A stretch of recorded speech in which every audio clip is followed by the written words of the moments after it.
I can't think of an industry that won't be impacted once people start realizing the power that this AI infrastructure that we've been developing around the world, what this can actually do. This was the company. There had a lot of sort of medical professionals sort of working in that. One day decided to test AI, and the first run was 95% accuracy. And then they laid everybody off. I know people have very specific opinions about Tesla, but their self-driving statistically is now getting safer than a regular average driver doing it themselves. Don't you think that if you give, say, support team member ability to use AI to answer questions, it's inevitable that they will no longer themselves? It's a tough one.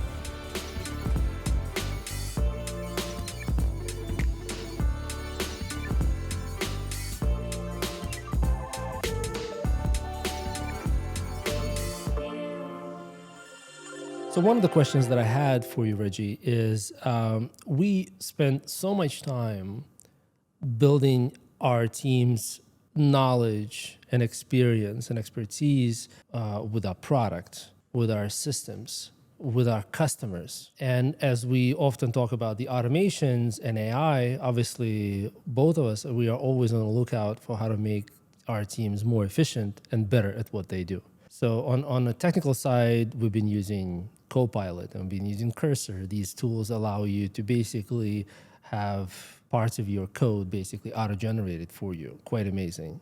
I know that in support, you guys are using AI to quickly understand, give support folks ability to understand the incoming questions, to be able to quickly generate some responses. And as we always talk, AI understands the prior conversation, so these responses are really, really good.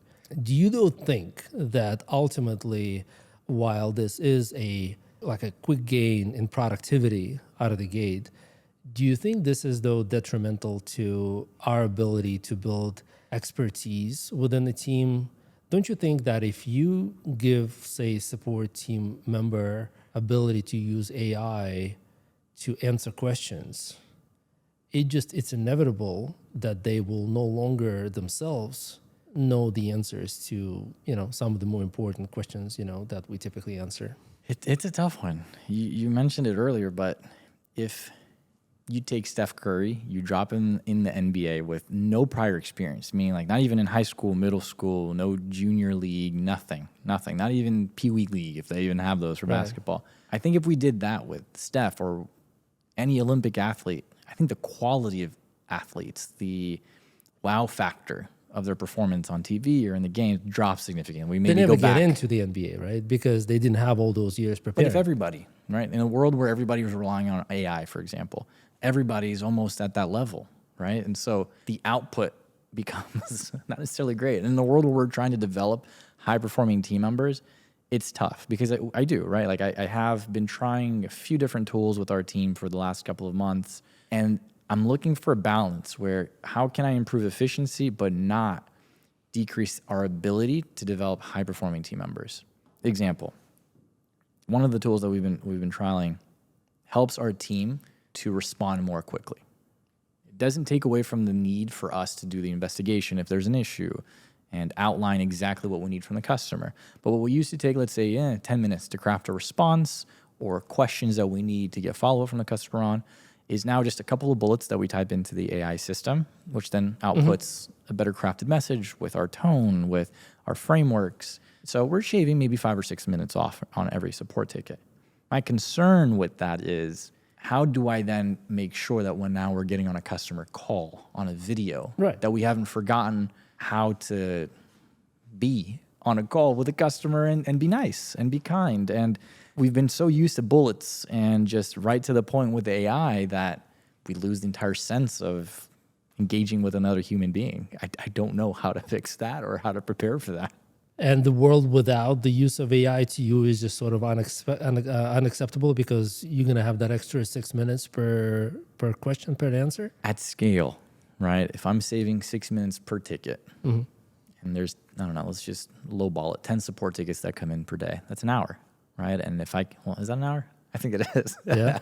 That's an hour. And with 10 support agents, that's 10 hours. And as we scale, it becomes more and more.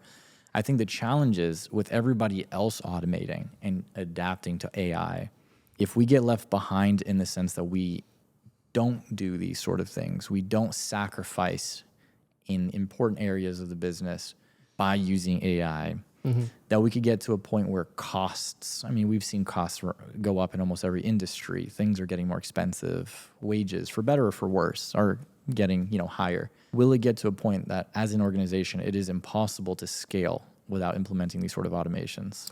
So basically saying that you are essentially forced into it if you want to stay competitive. I think I heard a similar sort of argument, like in the case of using AI in military. And it kind of goes like this, that let's say a drone operated by a human somewhere in the battlefield has an objective to like destroy the enemy. And the drone flies around, identifies the enemy truck and whatnot, and is about to shoot. But then the operator looks at it and realizes that there are, civilians in the event. And the human being can make an adjustment and not strike the target. Right. So that's like the ethical sort of issue of whereas AI may not make that distinction. Or maybe the distinction is that, okay, so the vehicle itself is obviously enemy, but it's right now in a super crowded environment and whatnot, right?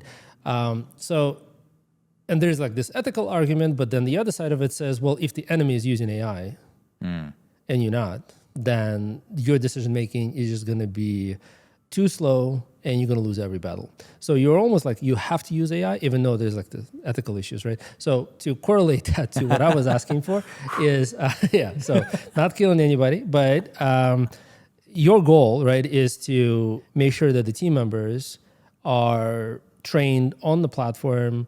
And in our case, it's all that complexity that we hide by building these sort of awesome, easy to use features is existing behind the scenes, right? Meaning that sometimes the customers have the questions to them. It's a simple interface, but internally it's a very nuanced social media tech where people have to know how long are the videos on every platform, what are the support formats, right, et cetera, et cetera. So when something is not working for the customer, you have to have an agent who's able to answer that.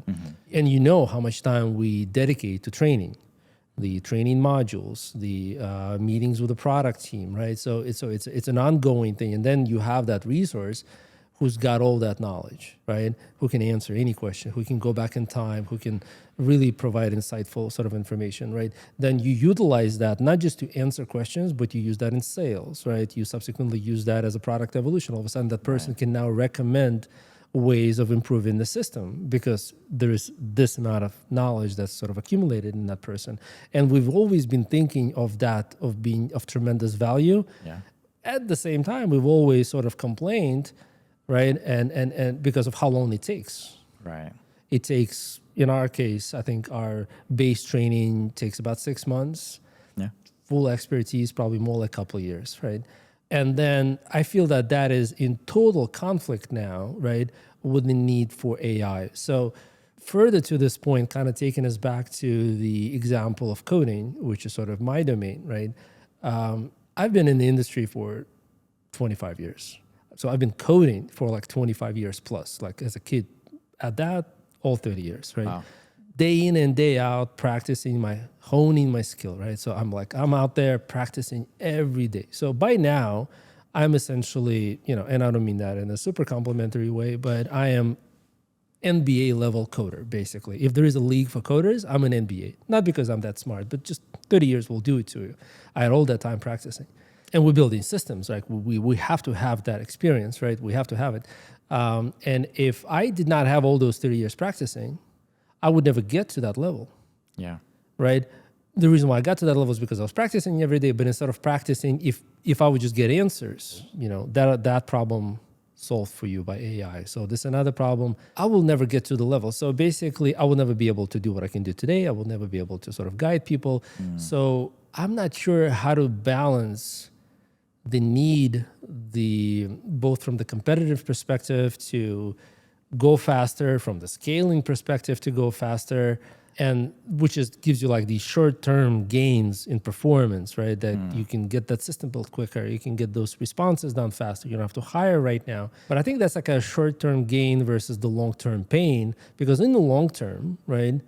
And not just our company, I think we just as a society end up with fewer able people to do things that are still going to be important.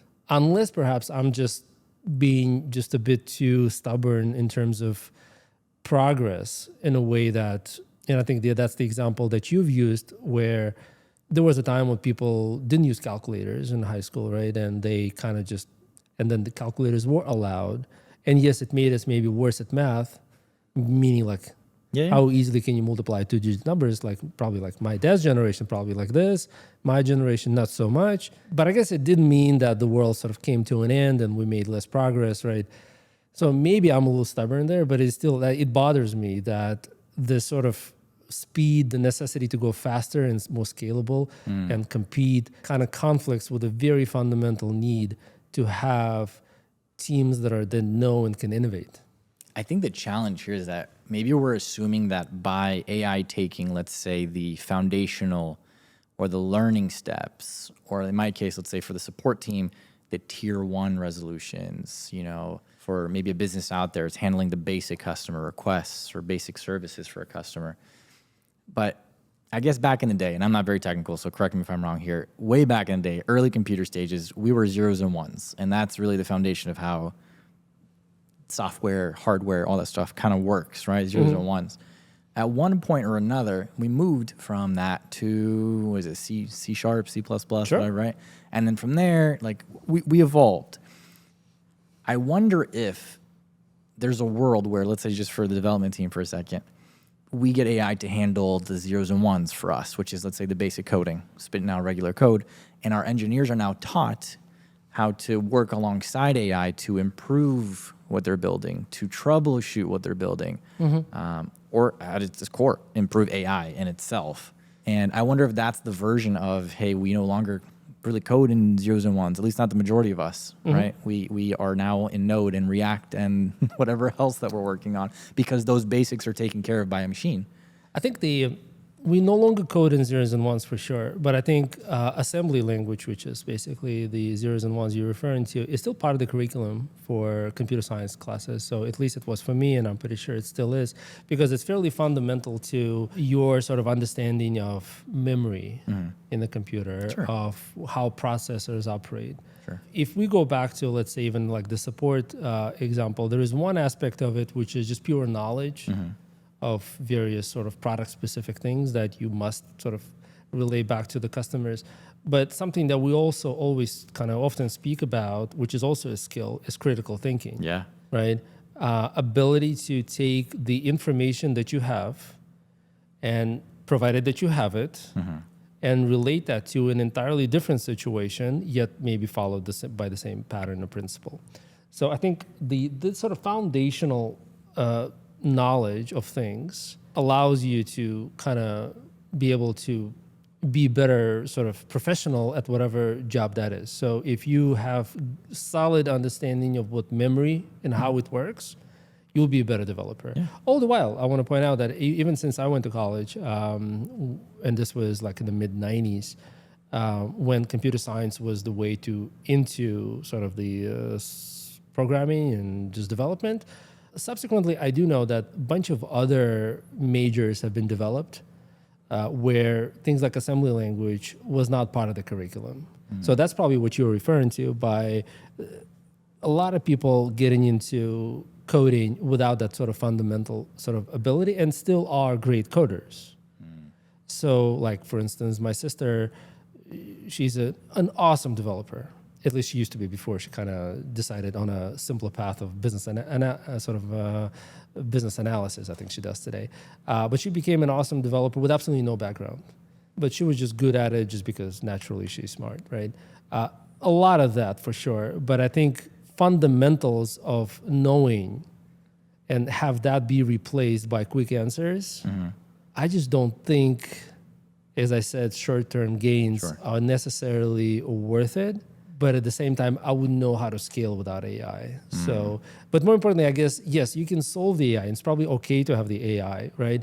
But how do you then ensure that people still maintain some very sort of basic or fundamental understanding of what is it? How do you control that? How do you test that? Are they relying 100% of the time on AI? Are they relying 80% of the time on AI? And if they are relying 100% of the AI, doesn't that put the entire existence in jeopardy? Do you even need them after that?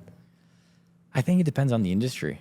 I think that in the case, let's say, where I'm an AI system that's been implemented to help customers who are calling in because they have an issue with their sandwich order at a restaurant, right? And I call in and I'm like, hey, my burger was missing a pickle when it came to my doorsteps. I ordered on DoorDash. Well, if there's policies that are written out and they're clear, black and white, if a customer's meal is missing an item, refund 10% of their order. It's more clear cut. It gets taken care of. I think complexities in industries like, I don't want to get overextended, but like in our example where maybe an issue happens with a post that they try to go to Facebook, and it's hard to create every variation of possible errors that will ever occur when publishing to Facebook and TikTok and LinkedIn. I think we get into those more advanced troubleshooting, critical thinking that would require a human. So I don't know. I think that for a lot of industries, AI could fully replace support, the delivery of services and things like that. But in some where the level of depth that an AI has to have in the systems of an organization like ours, I think it's going to be a while before we see that being the case. I think we can get there. I don't doubt. I suspect that we might be just sort of underestimating what AI can do today. And I think that time is actually now. Tell me more. Tell me more. So I think realistically, AI is most likely capable of answering all of our support tickets already. We just haven't sort of made that an objective. Where quality of those answers, right, could be a bit of a question. But I do think that even when humans respond, so I think the example. So I have this friend who worked at a company. They did analysis, and I could be wrong here, of either like blood samples or X-ray images or something like that, and they were analyzing if there is any kind of cancer being developed, right, or in existence in the body. And this was the company. They had a lot of sort of medical professionals sort of working at that. And over the years, they kind of honed in on their system of sort of detection and analysis of that. And the accuracy was like 85% or 80% or something like that. And over the years, they kind of worked harder on it and then improved it by 2%. And we're super happy with industry leaders with this, right? And then they've one day decided to test AI in this. They trained the model. And the first run was 95% accuracy. Oh. And with some training, it got to 100. And then they laid everybody off, including a friend of mine. Right. So I think in this case, you can clearly see that AI, while maybe still imperfect, maybe it was 99%, good, and but still was way better than humans, right? Because even today, like one argument would be that no matter how much you train, let's say in support, you can still get the answers wrong, right? Or imperfect, right? Yeah. And I think that just sort of is ultimately sort of the reality that we are there. It's maybe kind of scary, right?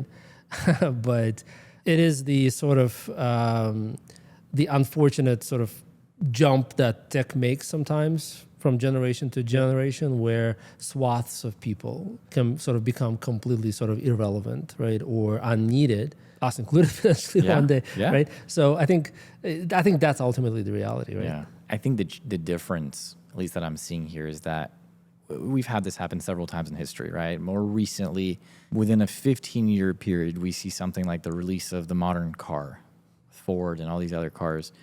We go from just the horse and the carriages and every single business type that served to support that industry, carriage repairs, canvases, whatever, you name it, within a 15-year period disappears, right? We no longer have horses on the road, right? You want to ride a horse, you go on a track. But that's one industry.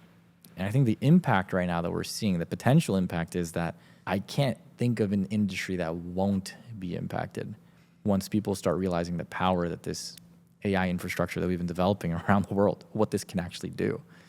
There's not going to be, I mean, you just mentioned there with medicine, like, can you imagine a place where we've already got these robot hands that have been doing crazy stuff for the years, and we put the AI brain behind it to run surgeries? And I mean, I know people have very specific opinions about Tesla, but their self-driving statistically is now getting safer than a regular average driver doing it themselves. I took an Uber yesterday, and on my way to the hotel from the airport, I looked to my side, and there was a lady in the Tesla. We're not advertising Tesla, but it just so happens. And she was doing her makeup. While it was just doing its thing. The car was just doing its thing. And she was just completely comfortable with this whole Wow. thing. She was just doing her makeup and the car was doing its thing. Yeah. I think that's an example, I think. It's a great example of what it can unlock for us.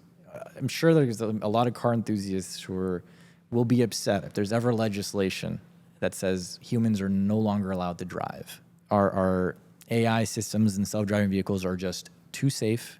We will not be risking human life anymore, so you are not allowed to drive. You want to drive a vehicle, you go to a track. I'm sure people will be upset. People will be angry. They will revolt.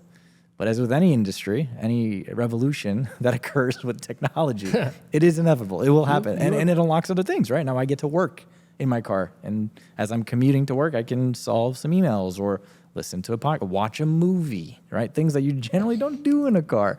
I think it changes quality of life. I think the tough thing here is, what if we no longer have a job to drive to, right? Because it's taken over by AI at that point. Yeah, well, I think the rationale there is that if that happens, the productivity across the board is going to be through the roof. Yeah. The amount of wealth this is going to create is going to be tremendous. And overall, the quality of life is going to go also increase for everybody. This could be just sort of, but this is like more of some theoretical discussions of what AI could represent for the world as a whole. Yeah. But I guess going back to sort of my concerns, I suppose it is inevitable that we will be giving way to AI to do more for us.